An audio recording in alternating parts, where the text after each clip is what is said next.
Bueno, a ver, Leguizamón, a ver, que de la Sota miente, bueno, está abundantemente demostrado, no sé qué más podemos agregarle al asunto. Él no pidió gendarmería y dijo que la pidió. Después viene el autocartelamiento, vienen los saqueos. Por ahí me gustaría que nos cuentes, porque eso sí es lo que no se sabe en el país, en el resto del país. ¿Cómo es la situación social en la ciudad de Córdoba con un virtual apartheid? Gracias a un código de faltas, hay marchas de la gorra, que nos cuentes un poco todo eso. Bueno, lo que pasa es que para entender esto hay que entender que en Córdoba hay un conflicto muy grande que está generado en gran parte por la política de seguridad que lleva adelante de la Sota. De la Sota tiene, y es interesante esto para entender este raro reclamo de que ahora lo ayuden, cuando siempre presentó el cordobesismo como un ejemplo de su isla y de cómo él podía resolver tranquilamente todos los problemas, y se sentó sobre todo sobre el caballo de la seguridad. No es la primera vez que De la Sota hace política con la seguridad. Desde muy temprano, en el año 99, cuando asumió la gobernación, pensó que pararse sobre la seguridad era la posibilidad de que él llegase en algún momento a ser un referente nacional, cosa que todavía no logra, pese a muchos esfuerzos y pese al apoyo de Clarín. En el año 2003 llegó a hacer una alianza muy fuerte con Juan Carlos Bloomberg, llevó a Córdoba a personas del Manhattan Institute, un instituto que fue y declaró que los limpiavidrios eran terroristas urbanos, y empezó a aplicar las políticas de mano dura que ha aplicado durante todo este tiempo en la provincia. Un momento de inflexión que fue un acuartelamiento en el año 2005 de la policía, y ahora se produce este otro acuartelamiento que es gemelo a aquel. Esto en un marco en el cual, como vos decís, se aplica una ley que es el Código de Faltas, que no es una ley de la Sota, eso hay que decirlo. Es una ley que se sancionó durante un gobierno radical y que tiene que ver con lo que un filósofo llamado Gustavo Kosakov, cordobés muy interesante, llama el conservadurismo lúcido que gobierna Córdoba desde el regreso de la democracia hasta hoy. Y lo que algunos llamamos el Partido Cordobés, un partido que a veces fue representado por el radicalismo y otras veces representado por el justicialismo. Ese Partido Cordobés, en alianza, sancionó un código de faltas hace algunos años que se fue aplicando desde ese momento de manera gradual.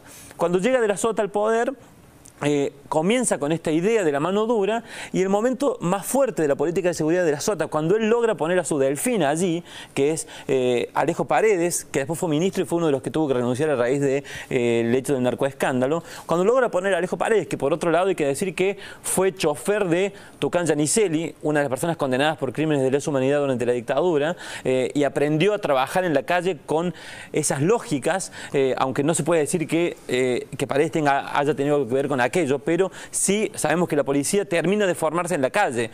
Esto de día de entrenamiento existe en la policía, allí es donde terminan de formarse los policías. Cuando Paredes llega a la policía, empieza a aplicar brutalmente el código de faltas. Las detenciones anuales pasan de 11.000 a 77.000 en el año 2013.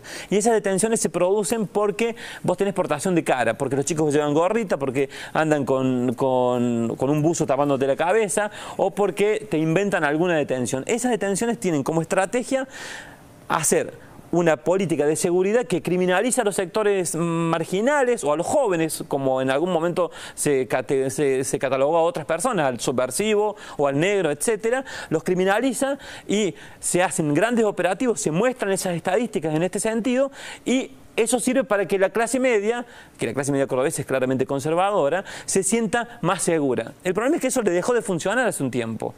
Dejó de funcionarle y la clase media se siente cada vez más insegura. Entonces De la Sota empezó a sacar más policías. Y en 2007 había 11.800 policías y hoy hay 22.000 policías. ¿Con una población total de cuánto en la provincia? 3.300.000, claro, un poco más. Es la proporción más grande de policías por habante lejos del país. Lejos. Habría que compararlo con los números de la Policía Federal, y estoy seguro que comparando es mucho más alta. Pero comparás provincia de Buenos Aires, tiene 16 millones de habitantes y 48.000 efectivos. Bueno, claro. Casos de desapariciones y casos de asesinatos también. Bueno, muchos.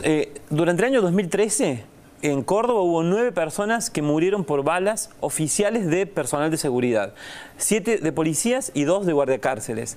En ese grupo está, por ejemplo, un chico de 13 años que murió con un disparo de balas que le efectuó el cuñado del ex jefe de policía, Ramón Frías, que también debió renunciar junto con Paredes cuando se produjo el hecho del narcoescándalo. Ese hecho, por ejemplo, llamativamente está catalogado como un accidente. Ocurrió dentro de 4 paredes, esa persona estuvo muy poco tiempo detenida y después fue puesta en libertad. Lo que pasa en Córdoba es grave. Además, hay cerca de 14 chicos que han fallecido llamativamente dentro de comisarías. La policía los detiene porque eso es una cosa importante para entender el Código de Faltas. Y es lo más grave del Código de Faltas, que ahora hay un proyecto del oficialismo, después de aplicarlo brutalmente durante 14 años, que pretende cambiarlo, aunque venimos diciendo que hay que cambiarlo hace mucho. El policía que te detiene es el mismo policía que te juzga, porque es ese mismo policía el que decide que debes quedar detenido. Ahora, o sea, no hay un control jurisdiccional de lo que pasa. Dante, el planteo que vos hacés clarísimo sobre la policía cordobesa, yo te diría que no escapa a la media de las policías del país, ¿no? Que tiene que ver con esta política represiva. Pero, ¿qué componente se agrava en Córdoba con el tema de la vinculación, primero con el narcotráfico? Pero me parece, y te pregunto, si se puede separar a los que son las cúpulas policiales de las fuerzas policiales, los agentes de trabajo que se acuartelan. Digamos, el reclamo del acuartelamiento, que además no empezó ahora, estos días, esta semana, como dice de la Sota, sino que viene dando indicios hace meses, años viene un conflicto salarial, hace por lo menos 5 años que no le aumentan como pide la policía, y además, por supuesto que es el tema de que se sabe que la policía no tiene capacidad de sindicalización. El trabajador policía, el agente policial, no tiene amparo laboral. Entonces digo, hay una separación, se puede hacer una división y la responsabilidad institucional del gobernador, de las cúpulas policiales y el reclamo de los trabajadores que se acuartelaron. Bueno, hay que entender primero que de la Sota, dentro de esta estructura que yo te contaba, formó cuadros policiales a los que capacitó y financió esa capacitación en Ecuador, en Colombia, en Chile,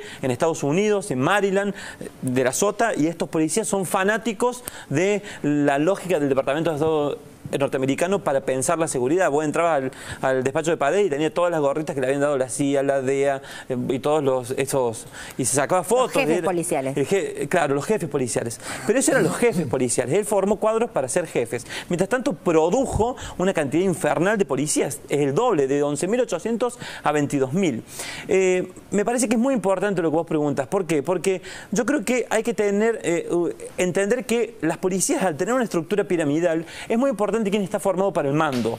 Y si bien estos policías que yo te digo tenían esa formación, sí es cierto que estaban preparados para mandar. Lo que pasó es que en los últimos tiempos, a raíz de estos escándalos, han ido pasando retiro.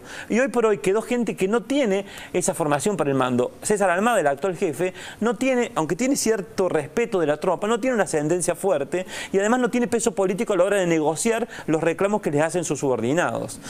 Pero hay una cosa más, que lo decía Tomás Méndez, que es un compañero de los SRT y con quien trabajamos juntos y a quien yo respeto. Hay una cosa que me parece que es importante separar. Es cierto que el narcoescándalo genera mucha bulla dentro de la policía. Es cierto que hay gente sospechada de narcotráfico, pero de allí a pensar o a acusar a 22.000 trabajadores que son policías de que están vinculados con el narcoescándalo o que por esa caja ellos salen a reclamar ahora, es una locura. Me parece que hay que separar ambas cosas. Aquí hay un reclamo de gente que hace 5 años, como vos decías, no le acomodaban el sueldo, no le mejoraban el sueldo y lo estaba planteando. Y además hay una situación judicial muy grave que está investigando el fiscal Enrique Senestrari, que está muy solo para hacerlo, si no fuera por la Procuración de Buenos Aires, por la Procuradora General, estaría muy solo porque el poder político se va broquelando y el poder judicial de la Justicia Federal también se va broquelando, dejándolo solo. Pero son dos cosas diferentes. Me parece que es un error ensuciar a toda la policía por esto, porque lo cierto es que si no salían estas mujeres, si no se hacían escuchar, esta situación iba a seguir. Ahora, ¿qué pasa con...? Ahí en el informe veíamos, creo que eras vos el que decías que algunos de los que provocaron los desmanes, había información de que eran policías que habrían, digamos, porque fue muy llamativo, por lo menos los que explican las crónicas, que había tipos en moto que iban, rompían las vidrieras, ni siquiera se llevaban nada y ahí apareció una horda que devastaba todo. Bueno, por un lado eso, sí. ¿En qué medida? Porque eso es algo armado y para generar este caos. Pero por otro lado, ¿qué es lo que pensás que sucede o que sucedió en la sociedad cordobesa para ver el testimonio de propietarios, de pequeños dueños de comercios que dicen, bueno, el mismo vecino que me compraba ahora es el que me vino a saquear. ¿Qué pasa en esa sociedad y cómo un episodio de esta violencia puede suturarse en lo sucesivo, ¿no? Porque se resolvió el conflicto puntual salarial, pero las secuelas de este estallido creo que son muy difíciles de subsanar, ¿no? Bueno, en principio yo decía eso, yo tengo referencias a 4 personas que son policías y que habrían sido vistas, y lo digo en potencial porque yo no he ido a Córdoba y no he podido chequear esta información, sé nombres también y no quiero darlos hasta tanto no pueda chequearlos.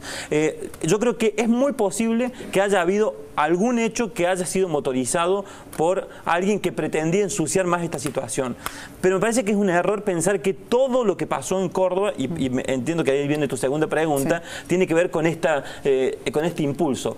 Me parece que lo que ha pasado es que hay una situación social en Córdoba que nosotros no estábamos viendo, nosotros los periodistas, nosotros la sociedad, porque evidentemente si hay un montón de gente que sale a generar esta sensación, a necesitar hacer esto, hay una situación social que no estaba descifrada. Quizás tenga que ver con lo que hablábamos antes cuando hablábamos de la marcha de la gorra y la persecución a sectores marginalizados. Quizás sea por ahí. Lo cierto es que lo que pasó pone en evidencia que en Córdoba hay una situación social grave, y también pone en evidencia que la política de De la Sota para combatir o para... la única política que tiene De la Sota para ver esa situación social es llenar de policías en los sectores. Es el sueño de una ciudad policializada en lugar de un sueño donde haya políticas sociales, donde se contenga y se rescate a esa gente que evidentemente siente algo contra este sistema que no lo contiene. Date, chicos, vamos a seguir hablando después del informe que también habla sobre Córdoba. Antes, Lito, ¿qué te parece toda esta cuestión? Bueno, las imágenes del saqueo es una cosa desgarrante, pero lo más terrible, creo yo, que tiene es que esta maniobra del saqueo, por otras razones o lo que fuera, ya sucedieron, ya los argentinos las vimos un poco más de 10 años atrás, iguales. Iguales digo en el sentido de que ni siquiera era que iba a robar o a saquear, era por leche. Es llevarse, ¿no es cierto?, relojes, perfume, qué sé yo, es un disparate. Y por otro lado, que esto suceda, gracias a Dios, 30 años de que estamos en democracia. Digo, si no tuviéramos democracia, no sé, entonces, ¿qué parece? Vietnam, ¿no? Y bueno, después toda la trama esta, por más que uno lea y todo, yo soy muy atento a leer las cosas de política, pero escucho lo que ahí el compañero ha dicho y parece que estoy viendo una serie, Homeland parece. Digo, es una cantidad de cosas que es muy difícil que toda la ciudadanía comprenda. Y creo que de ahí viene el tema de que todo se puede manipular así todo el tiempo y se cambia la orden, no, las disculpas, yo le dije, yo le mandé, es una cosa de loco, ¿no? La verdad es agotadora, ¿no? Vamos a ver un poquito la protección de Clarín a De la Sota, un poquito nomás, ¿eh? Lo vemos.